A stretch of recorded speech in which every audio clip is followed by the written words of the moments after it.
अस्सलामुअलैकुम। कैसे हैं आप लोग? सब खैरियत से हैं? मैं भी अल्लाह तबारक व तआला के फजल व करम से और उसकी तौफ़ीक़ व इनायत से बिल्कुल ठीक हूँ।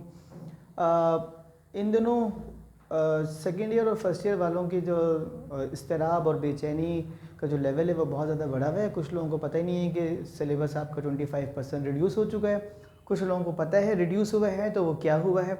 अच्छा, कुछ लोग ये कह रहे हैं कि केमिस्ट्री में कौन कौन से, या फिज़िक्स और मैथ्स में, या कि हर मजमून के अंदर वो कौन से सब्जेक्ट्स हैं या चैप्टर्स हैं या टॉपिक्स हैं जो रिड्यूस हो गए हैं।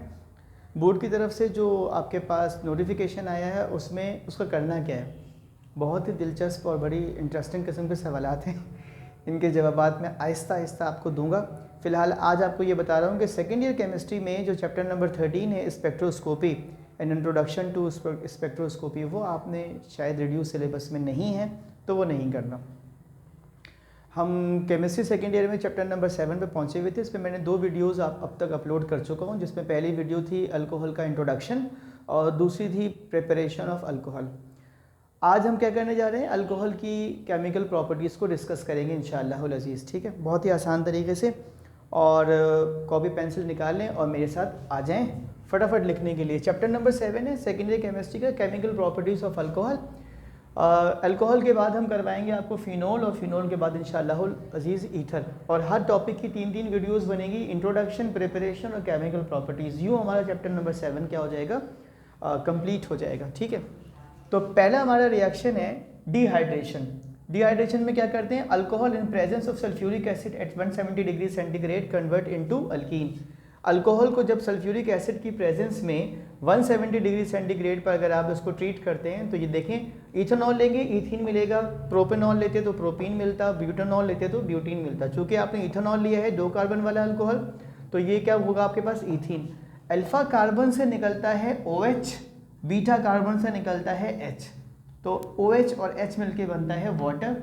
H निकलता है प्रोटॉन के फॉर्म में और OH निकलता है हाइड्रोक्सिल रेडिकल यानी OH-1। ठीक है, तो इस तरह से आपके पास बन जाती है अल्कीन। दूसरा रिएक्शन है डाइमेराइजेशन। डाइमेराइजेशन का मतलब होता है कि 2 मॉलिक्यूल सेम मॉलिक्यूल मिलें और कुछ बनाएं, तो इसको फॉर्मेशन ऑफ ईथर भी कहते हैं। देखिए, मैं आपको रिएक्शन करके दिखा देता हूँ। जो अल्कीन बना है वो इस तरह से बना है, वाटर, यहाँ से एक अल्कोहल से निकाल देता हूँ मैं OH और दूसरे से H, वाटर मॉलिक्यूल, ये आपके पास आ गया वाटर मॉलिक्यूल। और क्या बचा, CH3 CH2O C2 CH2 CH3 C2H5। अब ये मैंने मिलाकर लिख दिया है ताकि इथाइल नज़र आए आपको, ये वाला ऑक्सीजन है, और उसके बाद इन दोनों को भी मिलाकर लिख दिया C2H5 और ये बन गया diethyl ether. Thank you very much Afrasiab and other students.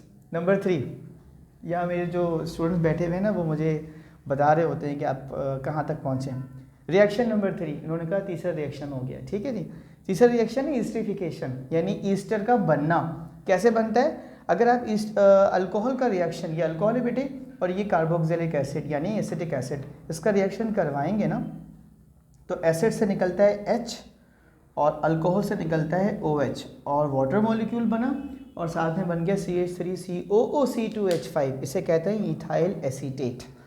चौथा रिएक्शन है रिएक्शन विद HCl। HCl से कैसे होगा, अल्कोहल से OH, एसिड का H मिलके बनेगा वाटर मॉलिक्यूल, और पीछे क्या बचता है C2H5 और यहाँ से Cl, C2H5Cl यानी कि अल्काइल हैलाइड क्लोरोईथेन।